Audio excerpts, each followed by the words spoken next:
Nagmula si Roberto sa isang simpleng pamilya na nakatira sa Cebu. Siya ang panganay na anak ni Mang Carding, isang karpintero at manang Celia. Isang simpleng may bahay at abala sa maliit nilang tindahan at tiyanggi. Si Roberto ay may tatlong kapatid. Sina Rona, isang graduating student na kumukuha ng kurso sa pagtuturo. Si Rocky, isang first-year college student na kumukuha ng nursing. At si Ria, isang second-year high school student. Si Roberto naman ay nakapagtapos ng kursong arkitektura. Sa tulong ng pagiging scholar niya sa paaralan, kung saan siya nagtapos.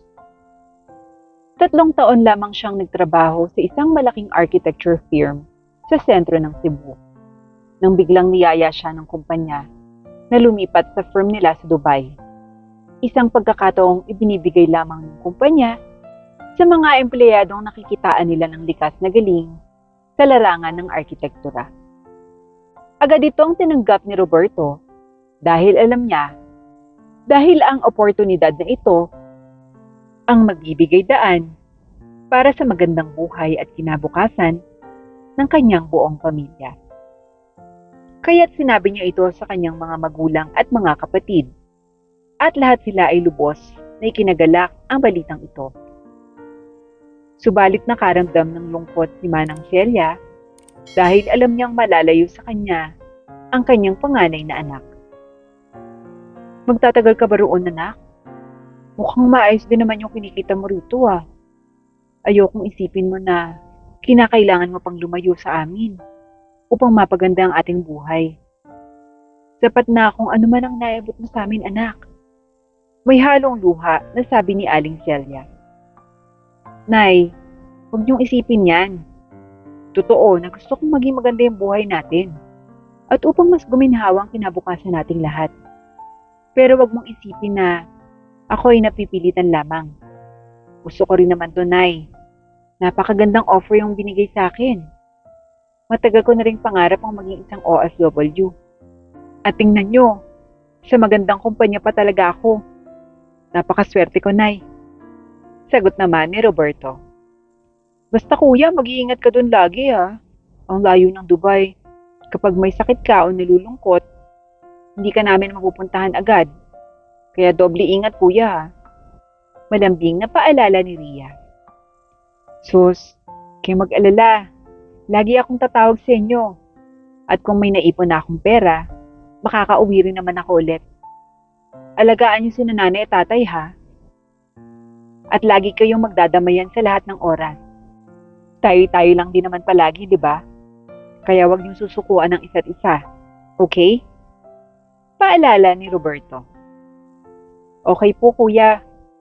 Sagot ni Rona, Rocky at Ria.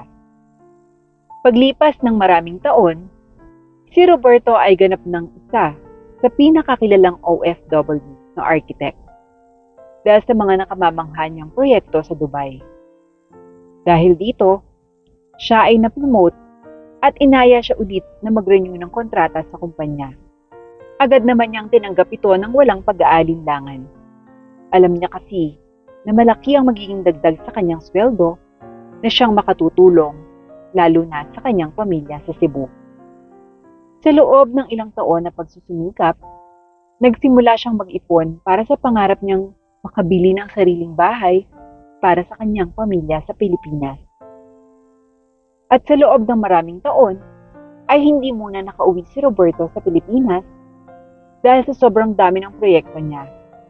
Ngunit ni minsan, ay hindi siya pumalya sa pagtawag sa kanyang mga magulang at mga kapatid. Buwan-buwan rin ay nagpapadala si Roberto ng kanyang kinikita sa pamilya niya sa Pilipinas. Matyaga siyang nagtrabaho sa ibang bansa, anuman ang hirap at pagod na dala nito. Sa bawat padala niyang pera, sa bawat lungkot ng hindi pag-uwi muna sa Pilipinas, ay dala ang pangarap niya na makapagpatayo ng malaking bahay para sa kanilang lahat. At nang inulukan siya ng pagre-renew ng kanyang kontrata, nabanggit din ng head nila na maaari siyang umuwi ng Pilipinas sa loob ng 2 linggo. Dahil siya ay nangangailangan ng sapat na pahinga at pagre-relax kasama ang buong pamilya. Dahil sa pagbalik niya ng Dubai, ay sunod-sunod ng trabaho na naman ang kanyang kakaharapin. Dahil dito, ay dali-dali siyang nag-book ng flight pauwi ng Pilipinas. Ngunit hindi niya ito ipinagbigay alam sa kanyang pamilya dahil nais niya ay sorpresahin na lamang sila. Hindi niya alam kung paano sasalubungin ng kanyang pamilya ang kanyang pagbalik dahil siya ay naging malayo sa kanila sa loob ng ilang taon. Ngunit puno pa rin ng saya at pag-asa na magiging masaya ang kanilang pagtatagpo. Sa Pilipinas naman, walang kamalay-malay sina Aling Celia at Mang Ferding na uuwi ang pinakamamahal nilang panganay na anak. Sa araw ng kanyang pagdating, hindi muna siya tumawag sa kanyang pamilya. At sa halip, ay mabilis siyang nagtungo sa kanilang tahanan. Ngunit nang makarating siya roon, laking gulat niya sa nakita at naabutan. Ang dating lupang may makulay na halamanan at kwento ng kanilang mga alaala ay naging lupang bato na parang hindi na siya kilala. Anong nangyari sa bahay natin? Tanong ni Roberto sa sarili. Napagtanto niyang ang dating tahanan ay wala na rin. Siya ay tila kinakabahan sa kanyang nadatnan. Hindi ito ang ganap na nais niyang makita sa pagdating niya. Ngunit ikinalma niya muna ang kanyang sarili at huminga ng malalim. Sa kalagitnaan ng kanyang kalituhan, bumaba siya ng sasakyan at tinungo ang kanyang mga kapitbahay upang magtanong. Laking tuwa nila nang makita nila si Roberto dahil ilang taon din ang lumipas nang huli nilang makita ito. Roberto, nakauwi ka na pala. Tila hindi alam ng mga magulang mo ito ano? Tanong ni Manang Trining. Ay opo, nais ko po sana silang sorpresahin. Ngunit tila ako yata ay nasorpresa. Nais ko pong malaman kung nasa na po sila. Bakit tila wala na po dito yung aming tahanan? Tanong ni Roberto. Ay nako, wala bang nabanggit sa'yo sina Celia at Cardeng? Gusto mo ba na kami ang tumawag sa kanila? Tanong ni Manang Trining. Ay, huwag na po. Sabihin niya na lang po sa akin kung nasaan po ba sila. Sagot ni Roberto. Hindi na nakasagot pa si Manang Trining at ang iba pa nilang mga kapitbahay. Sa halip, ay ipinakita na lamang sa kanya ng isa sa mga kapitbahay ang isang malaking mansyon na katabi ng dating tahanan nila. Doon na nakatira yung pamilya mo, Roberto. Tuwang-tuwang sabi ng kapitbahay. Napagawa nila ito mula sa mga ipon na ipinadala mo mula sa abroad.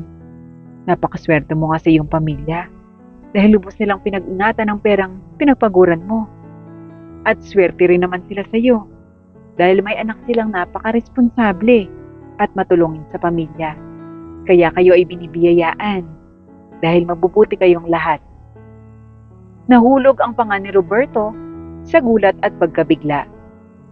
Ipinakita sa kanya ng kapitbahay ang malapalasyong bahay ng kanyang pamilya na puno ng mga modernong kasangkapan at magagarang sasakyan.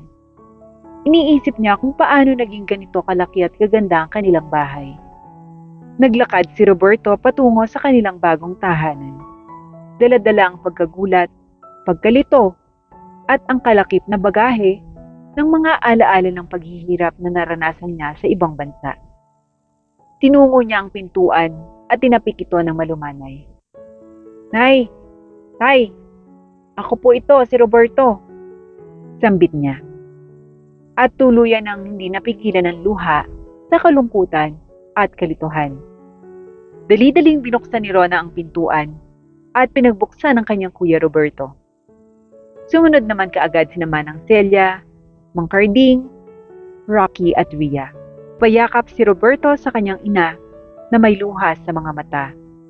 Siya'y lubos na nagulat at nalilito pa rin sa mga narinig na balita sa kapitbahay, ngunit mas malaki ang bahid ng galak sa kanyang puso. Hindi niya inaasahan ang magarang bahay at hindi rin niya inaasahan ang magiging reaksyon ng kanyang pamilya. Roberto anak, kami lubos mong sinorpresa sa iyong pag-uwi. Hindi ka tuloy namin nasundo sa airport anak. Alam kong ikaw ay naguguluhan sa bagong bahay natin. Nais kong humingi ng paumanhin kung hindi namin nasabi sa iyo ang lahat ng ito. Gusto kasi namin na surpresahin ka sana sa iyong pag-uwi. Ngunit hindi sa ganitong paraan sana. Pero andito na tayo. Mukhang pare-pareho tayo nagulat ngayon. Sabi ng kanyang ama na may luha rin sa mga mata. Ginawa namin to para sa kinabukasan ng buong pamilya natin. Gusto namin anak, na hindi mo na kailangang magtrabaho ng malayo para lang sa amin. Kaya ang malaking bahagi ng perang pinapadala mo ay aming itinabi upang makapagpatayo tayo ng ganitong kagandang tahanan. Sa loob ng maraming taon ng iyong sakripisyo na malayo sa amin, nais naming masukdian ang lahat ng iyon. Pinilit ni Roberto ang kanyang sarili na unawain ng mga magulang. Hindi lamang niya sukat akalain na maaari palang magtabi ng pera mula sa pinapadala niya. Nakaramdam siya ng konsensya na marahil ay malaki ang tinipid ng mga magulang niya sa kanilang gastusin sa araw-araw para lamang makapagtabi ng pera upang maipagawa ang ganitong kalaking bahay. Malaking pasasalamat ang ginawa ni Roberto sa kanyang mga magulang at nangako na sa susunod na padala niya ay kanyang dadagdagan ito bilang pambawi sa mga taon ng pagtitipid nila upang maipatayo naman ang magandang bahay nila ngayon. Lubos rin ang pasasalamat niya kina Rona na isa ng ganap na guro at Rocky na isa ng ganap na nurse. Alam niyang malaki ang tulong ng dalawa niyang kapatid upang mapunan ang laki ng pagtitipid ng kanyang mga magulang. Magkaroon lamang sila ng magandang bahay at kotse na buwan-buwan ay kanilang binabayaran. Inintindi niya ang ginawa ng mga magulang niya para sa kanyang pamilya. Sa huli, ang pangarap niya ay para rin naman sa kanilang lahat. Nagpasya siyang yakapin ang magandang pagbabagong ito. Hindi ko inaasahan ang pagbabago na to, pero lubos ang aking galakatuwa para sa ating lahat. Lubos niya akong sinorpresa. Lahat ng pagod at lungkot ko ay tila napawi dahil sa ganda ng bahay na ito. Sabay ngiti ni Roberto. Naway maging mas maganda pa ang ating buhay dahil sa ating bagong bahay. Anak, mas malaki ang aming pasasalamat sa iyo. Alam namin kung gaano kalungkot ang mawalay sa pamilya. Alam namin na lahat ng sakripisyong ginagawa mo ay para sa ating lahat. Lubos-lubos ang aming pasasalamat sa iyo. Nararapat lamang na masuklian namin nun sa ganitong paraan. Maiyak-iyak na sabi ni Manang Celia. Salamat kuya. Unti-unti na natin natutupad yung ating mga pangarap. Biglang sabi ni Rocky. Alam mo ba, sa susunod na taon ay susubukan ko namang maghanap ng ospital sa Dubai para doon din ako magtrabaho. Sobra ako na-inspire sa iyo kuya. Kaya nais kong maging katulad mo ng OFW at makatulong palalo kung nanay at tatay. Wika ni Rocky. Naku, magandang balita yan Rocky.